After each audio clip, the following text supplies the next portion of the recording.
Thank you very much. It's an honor to be with you today. We just celebrated Women's Day at the White House. It was fantastic, attended by a lot of great women, All women are great. So this is the beginning of Liberation Day in America. We're going to take back just some of the money that has been taken from us by people sitting behind this desk or another desk that's not quite as nice, but they have their choice of 7, as you know. And we're going to charge countries for doing business in our country and taking our jobs, taking our wealth, taking a lot of things that they've been taking over the years. They've taken so much out of our country, friend and foe, and frankly, friend has been oftentimes much worse than foe. And this is very modest. And what we're going to be doing is a 25% tariff on all cars that are not made in the United States. If they're made in the United States, there's absolutely no tariff. We started off with a 2.5% base, which is what we were at, and we go to 25%. And basically, as you know, and as you've been seeing, not reporting as accurately as it should be reported because it's a massive story. Business is coming back to the United States so that they don't have to pay tariffs. And I think also because of November 5th, the election, they're very happy. AI is coming back to levels that nobody's ever seen before. It's a new, sort of a new business, I guess, when you think about it. But it's plants are going up all over the United States, and many of them have already been started. We're getting early electricity taken care of. We're getting permits very quickly for them. And we're going to make their life very happy. They're coming in with tens of billions of dollars. Individual plants will cost 10, 15, even $20 billion. We're going to let them build electricity generating plants along with their plant. And they can't even believe it. And we're going to get them very quick permits, as I've done always. I did that in Louisiana with 2 LNG plants. I got them one permit in 1 day after waiting 14 years, and the other one in 1 week after waiting for 12 years. But this is very exciting to me. This is the automobile industry, and this will continue to spur growth like you haven't seen. Before I was elected, we were losing all of our plants. They were being built in Mexico and Canada and other places. Now those plants largely have stopped, and they're moving them to our country. In Indiana, the great state of Indiana, I love Indiana. Honda is building one of the biggest plants anywhere, and they've just started. They wouldn't have done it without this. In all cases, they wouldn't have done it without what we're doing. So we'll effectively be charging a 25% tariff. But if you build your car in the United States, there is no tariff. And what that means is a lot of foreign car companies, a lot of companies are going to be in great shape because they've already built their plant. But their plants are underutilized, so they'll be able to expand them inexpensively and quickly. But others will come into our country and build, and they're already looking for sites. They're looking for mostly sites. They don't want to take the old buildings that are empty and falling down. They want to build new, and there's tremendous action. There is likewise for other companies and countries like the chip making process. Your chip bill was a disaster done by Biden. All he does is give tremendous amounts of billions of dollars to chip companies that will do nothing with the money. They're not going to use the money here. They're going to just keep it. They have plenty of money. The one thing they have is they have a lot of money.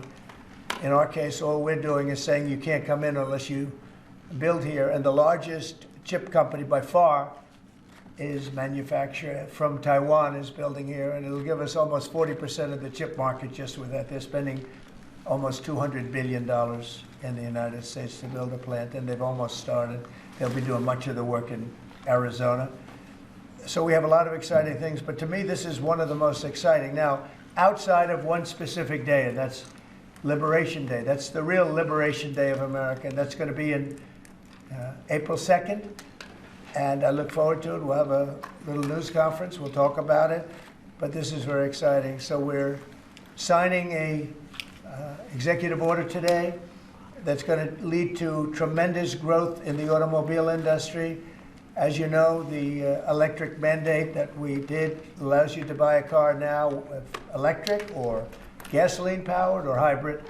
You can buy any car you want We had it so that within a short period of time you had to buy all electric, and the country could never provide the money necessary to build all of those power plants that you would need all over the country. As you know, in the Middle West, they built 8 power stations. That's like the size of this desk or smaller. And they ended up spending $9 billion on 8. And of the 8, 4 of them didn't work. And we're not doing that. So you can buy electric, or you can buy gasoline, or you can buy hybrid, or you can buy whatever you want to buy. And that's the way it should be. The market's going to determine that. And you're going to see prices going down, but it's going to go down specifically because they're going to buy what we're doing, incentivizing companies to, and even countries, but companies to come into America and build. And we're already setting records for new plants. I think the new plant number, the tally, is just within a period of a few weeks. It's very large. I want to be accurate. It's very large. And I'd like to ask Will just to come and give some of the basics, and then I'll sign it, and it's off to the races. I think our automobile business will flourish like it's never flourished before. Yes, please, Will. Thank you, sir. As you stated, we've prepared for your attention a proclamation imposing a 25% tariff on foreign-made cars and light trucks. This is in addition to tariffs that are already in place on those goods.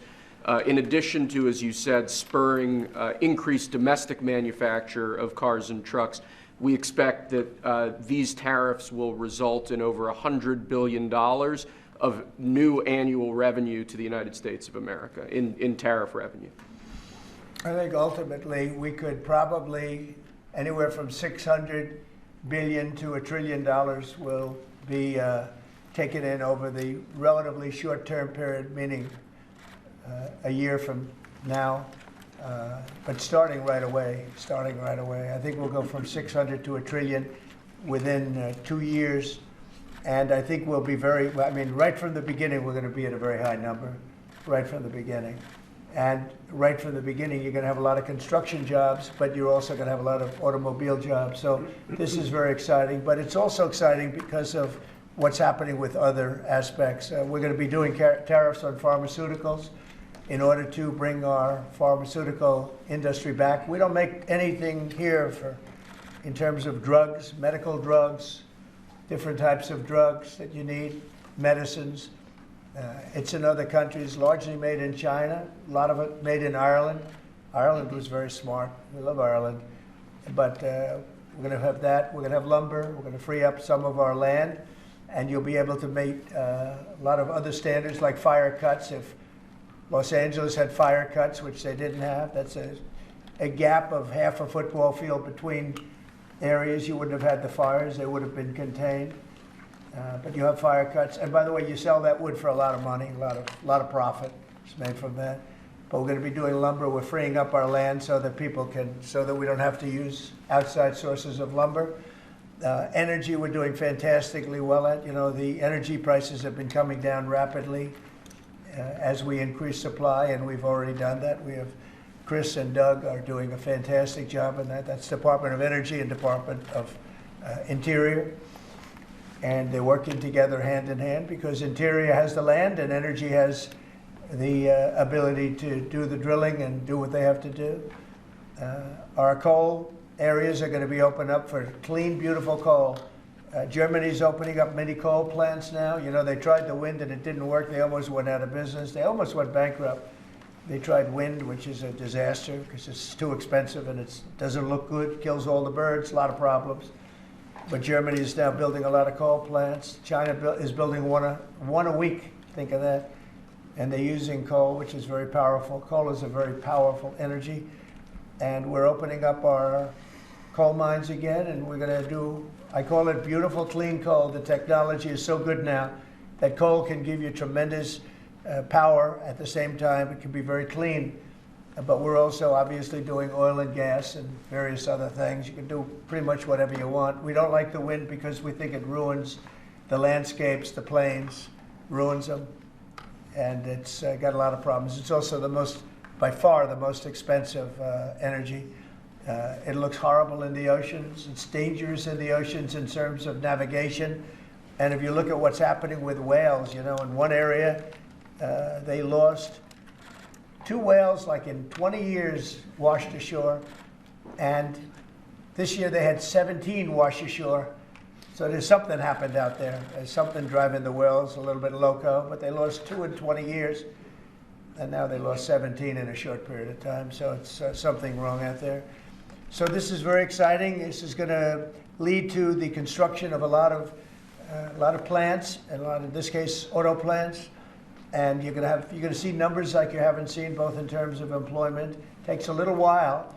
You're going to have great construction numbers initially, and then ultimately you're going to have a lot of people making a lot of cars. And one other thing, we have the Speaker of the House with us, who's doing a fantastic job. And where's Mike? And we're trying to get approved. Mike, thank you very much for being here. We're trying to get approved, if we can. If you borrow money to buy a car, you're allowed to deduct interest payments for purposes of income tax, but only if the car is made in America. So if the car is made in America, you get a loan, you can deduct the interest. That's a big saving. A lot of people in that part of the world, in terms of buying cars, a lot of them don't think in terms of deductions. People that think in terms of deductions are very wealthy people.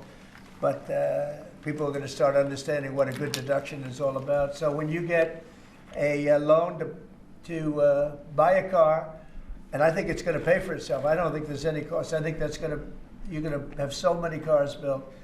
But you're only going to get that deduction of interest if the car is made in the United States of America. So I'm going to sign this, and Mike, I hope you can get that, because I think it's going to be amazing in terms of the number of cars that are going to be made because of it. And I want to thank Howard Lutnick, our fabulous commerce chairman. That's what he is. He's a chairman. He's a very successful guy, a great guy. And we have a big day, Howard, coming up next week. Liberation Day. That's Liberation Day. That's going to be on the 2nd, and that's going to be reciprocal. And I think people will be impressed. We're going to be very fair. We're going to be very nice, actually. We have not been treated nicely by other countries, but we're going to be nice. So I think people will be pleasantly surprised, but it's going to make our country very rich, because we're the piggy bank that everybody steals from, and they've been doing it for many years, for decades, so we're not going to let it happen.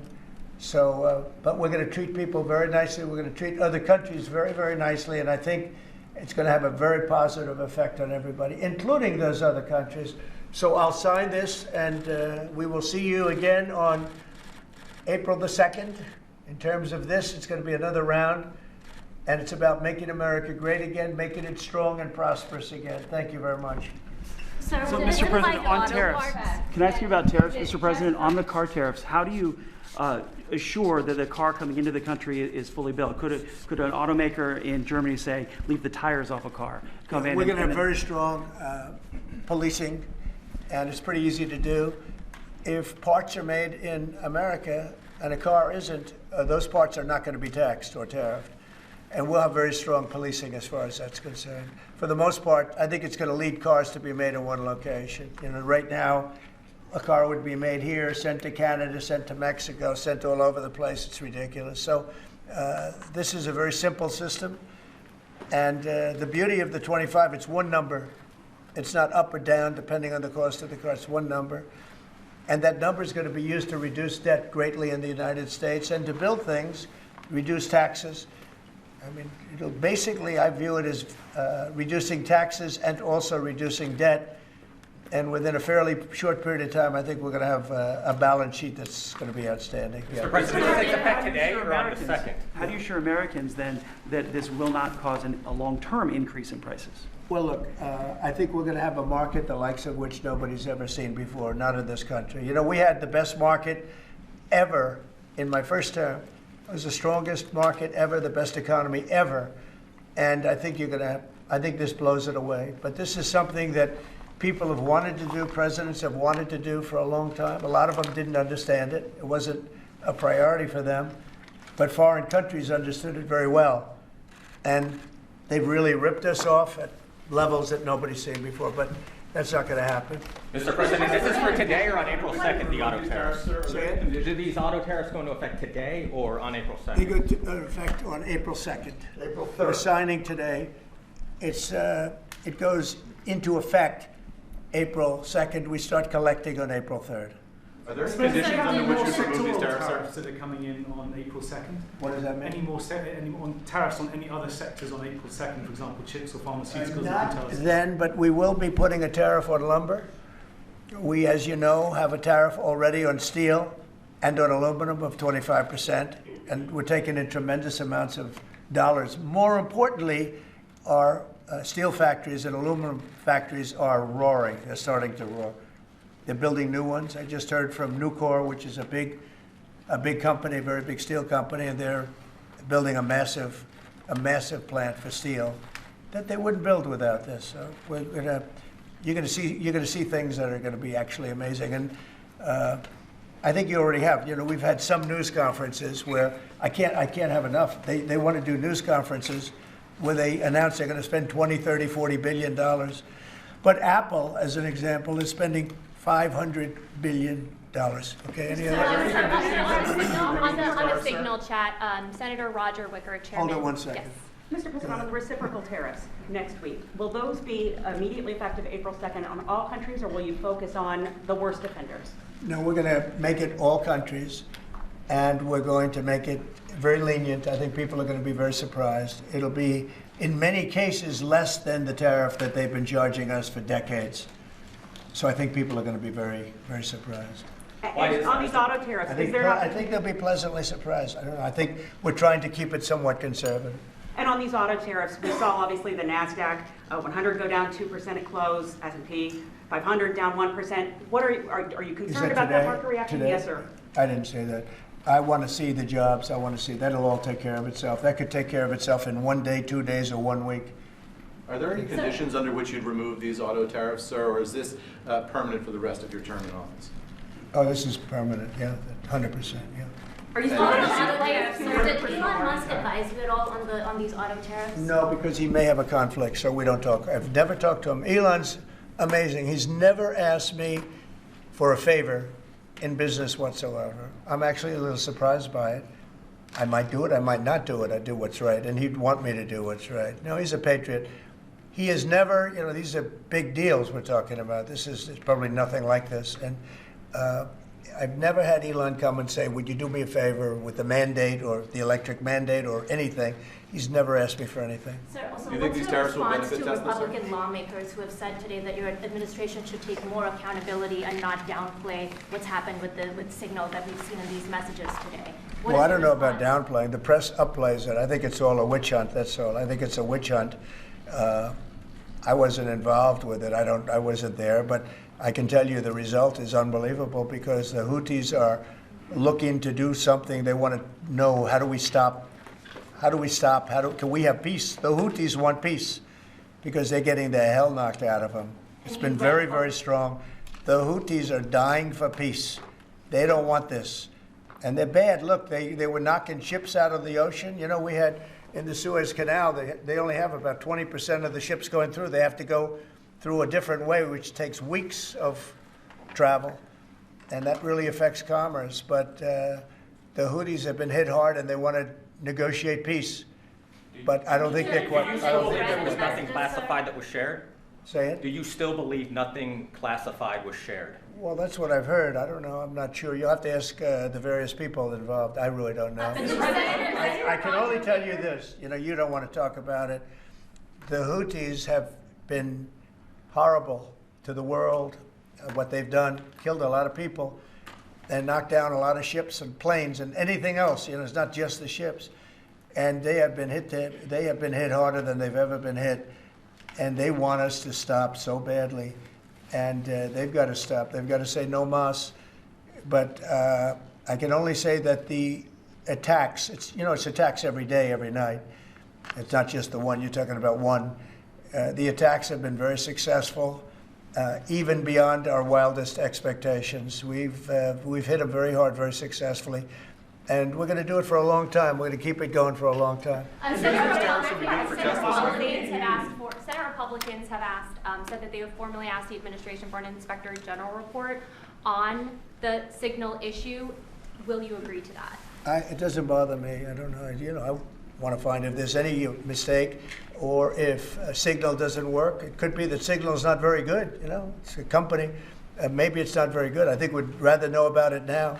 There was no harm done because the attack was unbelievably successful that night, and it has been unbelievably successful every single night for the last 4 or 5 nights. So, and that's the thing that you should be talking about. This is something that should have been done by sleepy Joe Biden, but he was asleep at the wheel, other than when it came to stealing money, of course. Joe Biden should have done this attack on Yemen, which is basically a certain group within Yemen, the Houthis, and this should have been done by Joe Biden, and it wasn't. And that's caused this world a lot of damage and a lot of problems. He's responsible, but he's also overseeing the investigation to find out what went wrong. Maybe who's responsible? Mike Waltz says that he's responsible. Well, yeah, Mike Waltz, I guess he said he claimed responsibility. I would imagine it had nothing to do with anyone else. It was Mike, I guess. I don't know. I was told it was Mike. But again, the attacks were unbelievably successful, and that's ultimately what you should be talking about, I think.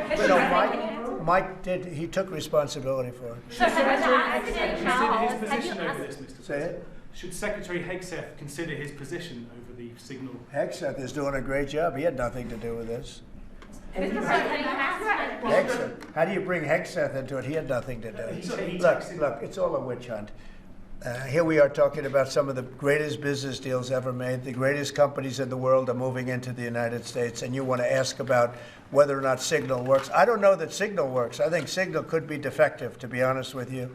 And I think that's what we have to, because you use Signal, and we use Signal, and everybody uses Signal, but it could be a defective platform, and we're going to have to find that out. Mr. President, have you been briefed about soldiers in Lithuania? Have you been briefed about the soldiers in Lithuania who are missing? No, I haven't. Mr. President, have you spoken, sir, with the big 3 automakers about these tariffs? What was their reaction?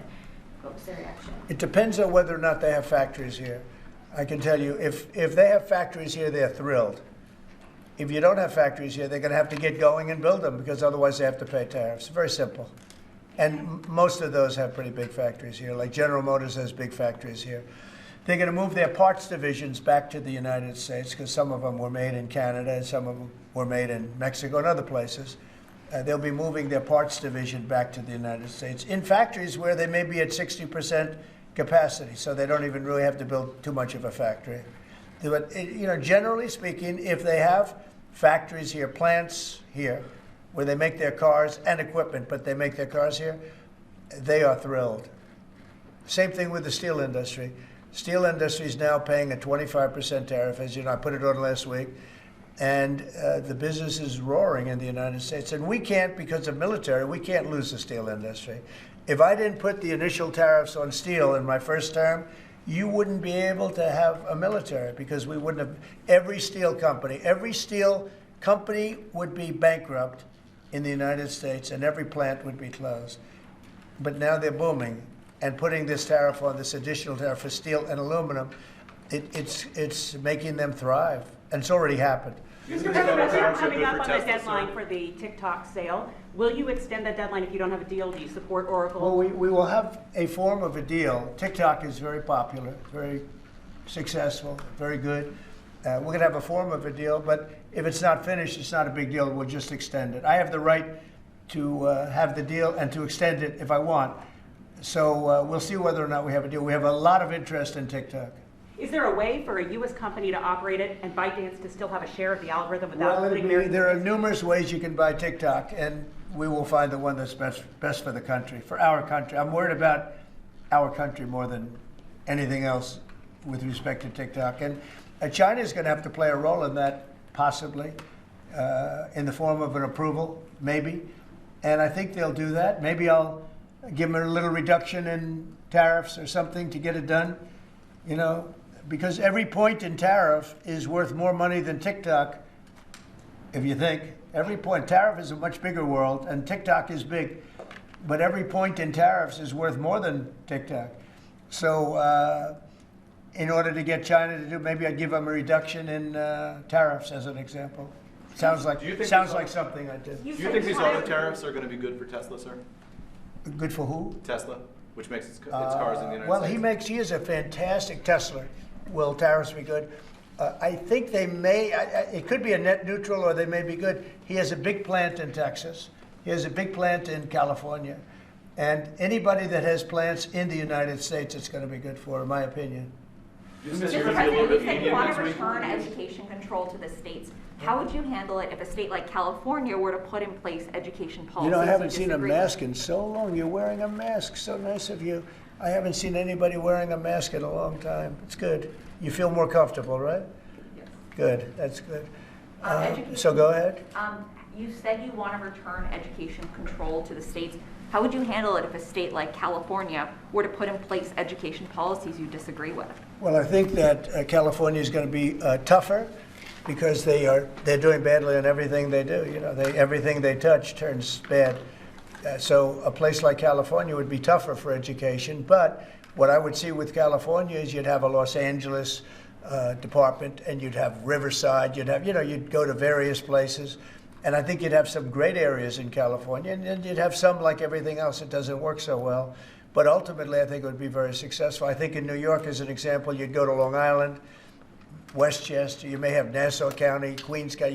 You break it up in certain ways so they'd have maybe 5 departments. Because of the size, they'd have 5 departments instead of 1. A state like Iowa, you'd have 1. And I mean, they're just chomping at the bit to get going. So many states are chomping at the bit to get education, and it's going to happen fast, to get the education brought back to the states. And I mean, I tell you what, you have 40 states, in my opinion, that will be as good as Norway, Sweden, Denmark.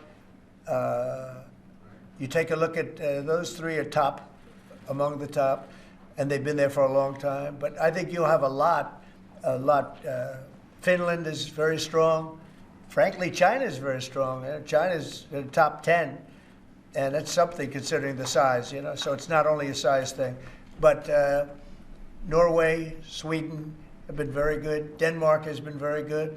I think you have Iowa and Indiana, and a lot of our states will be equal to them. But they can't be equal if it's going to be run in Washington. We don't want that. Yeah. Today, Director Gabbard testified that any information that would indicate that the U.S. or its allies are going to make an attack should be classified. The Secretary of Defense has said that the information in those messages was not classified. Are you going to ask him to review whether it should have been, should flight times and sequencing be classified? Sure, I would if it would be. You can view that 2 ways, frankly. There's a lot of ways to answer that question, but I'd certainly ask him to take a look at it. So Mr. President, when they did this, in hindsight, should they have Well, called a war plan or not? there may be a problem with the platform, and if there's a problem with the platform, nobody should use it. They could have a basic problem, but I say it again, the attack was so successful, it was so lethal. Not that I'm looking for lethality. I wish we didn't have to do it at all, but they're shooting down our ships, they're shooting down our planes, and we can't allow that to happen. And again, this is something that should have been done by Biden a long time ago, or 1 or 2 more. What did you make of the Vice President's comments that he doesn't like bailing out the Europeans? You agree with that? Well, I understand where he's coming from. The European Union has been treating us very, very badly in terms of the VAT tax that they charge. They charge a tremendous VAT tax, and they don't sell our cars in Europe. They don't sell our agriculture in Europe. They don't let us do very much. They treat us very badly. One of the reasons I'm putting tariffs on is that reason. We take millions of their cars, BMW, Volkswagen, Mercedes-Benz. We take millions and millions of their cars. They take none. I don't know if they take any of our cars. And they have non-monetary tariffs where it's impossible for us to sell a car, almost, in Europe. And so I understand what he's saying. And same thing with NATO. When I got involved, these mostly European countries, as you know, we had 28 at the time, and only 7 were paid. And most of them were not paid. 20 some odd countries were not paid, or they were substantially less than they're supposed to be. And the United States was literally making up the difference in Europe, and it's very unfair. So I understand. I didn't know he made that statement, but if he did, I mean, I'm okay with it. It's, I complain about it all the time. The European Union treats us horribly on trade, and NATO has treated now. I raised a lot of money for NATO, hundreds of billions of dollars. You were here last week when the Secretary General said without Trump, there wouldn't be a NATO, because I got them to pay money. It was unfair. The United States was paying 80, 90, 100%, okay? You said you're going to be more lenient than reciprocal next week on I the think there'll be, tariffs? yeah, I think if I did to them what they did to us, I think a lot of people would be very unhappy. Yeah, I think it'll be So are you concerned about much more lenient. I'm going to be much more lenient with regard to the tariffs that you'll see on April 2nd. I'm going to be much more lenient than they were with us. Are your They were really bad with us. I tell you, they've treated us badly, and the president should have stepped up. They should have stepped up and done something, and they didn't do it. And hence we have $36 trillion in debt. Are they 100% on alcohol? Mr. President, you've criticized Jeffrey Goldberg. Have you asked your national security advisor how he had his phone number in his phone? We have asked a lot of questions, and we're going to try finding all those things out.